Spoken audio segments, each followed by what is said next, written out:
একজন স্ত্রীর চাহিদা তখনই বেড়ে যায় যখন তার স্বামীর দূরত্ব তার কাছ থেকে অনেকটা বেড়ে যায়। স্বামীর কাছ থেকে যখন ভালোবাসা পায় না, দূরত্ব বেড়ে যায়, তখন সে দামি দামি গহনা, দামি দামি শাড়ি, যে কোনো দামি জিনিস এসবের প্রতি ভালোবাসা খুঁজে বেড়ায়। স্ত্রী হচ্ছে মাটি আর ভালোবাসা পানি।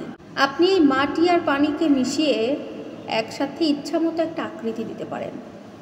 ঠিক তেমনি মানুষের ভালোবাসা, স্ত্রী আর এই ভালোবাসা, এই দুটাকে একসাথে মিলিয়ে আপনি অনেক কিছু করতে পারেন।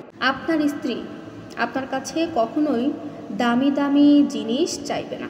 যদি আপনি মাঝে মাঝে আপনার স্ত্রীকে নিয়ে রাস্তার পাশে বসে থাকা ফুচকার দোকান থেকে তাকে ফুচকা খাওয়ান, আপনার স্ত্রী আপনাকে কখনোই বলবে না একটা দামি গাড়ি আমাকে কিনে দাও।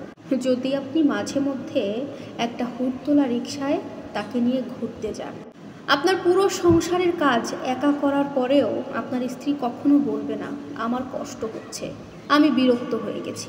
যদি আপনি আপনার স্ত্রীকে ভালোবেসে কপালে একটা চুমু দেন, তার কাজে আপনার সামান্য একটু হাত বাড়িয়ে দিন, একটু সাহায্য করুন, আপনি তাকে একটু বলেন সারাদিন তো অনেক করেছো, একটু এবার বিশ্রাম নাও।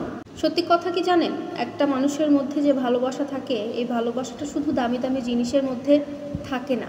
মাঝে মধ্যে ভালোবাসা থাকে ওই দোকানের 15 টাকার একটা গোলাপ ফুলের মধ্যে, রাস্তার পাশে বিক্রি হওয়া 30 টাকার সেই কাচের চুড়ির মধ্যে। আপনার যদি ভালোবাসায় কেয়ার থাকে, আপনার সংসার জীবনে আপনার স্ত্রীর প্রতি যদি ভালোবাসা থাকে, যত্ন থাকে, তাহলে আপনার এই সংসারটা যুদ্ধক্ষেত্র না হয়ে হবে একটা সুখের নীড়, একটা স্বর্গ তৈরি হবে। তাই সবার উচিত নিজের স্ত্রীকে উত্তম ভালোবাসা দেওয়া।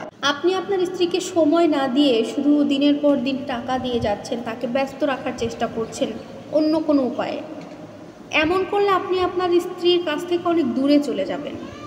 আপনার স্ত্রীও দূরে চলে যাবে, আপনিও দূরে চলে যাবেন, দুজনের মধ্যে কমিউনিকেশন অনেক কম হবে। আপনি তখন আপনার সংসারে সুখ শান্তি বলে কিছু খুঁজে পাবেন না। আপনার স্ত্রী ব্যস্ত হয়ে পড়বে দামি দামি জিনিসের ওপরে, বারবার তার মনটা দামি শাড়ি, দামি গহনা, দামি গাড়ি, দামি, এক কথায় তার মাইন্ডটা সেট আপ হয়ে যাবে অন্য কিছুতে।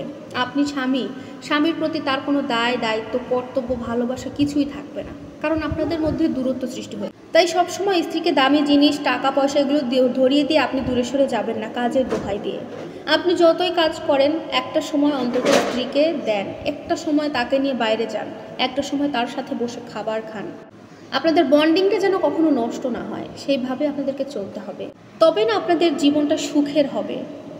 যখনই ভালোবাসাটা থাকবে, আপনার সংসারে যত্ন থাকবে, তখনই আপনাদের সংসারটা যুদ্ধক্ষেত্র না হয়ে একটা স্বর্গে পরিণত হবে।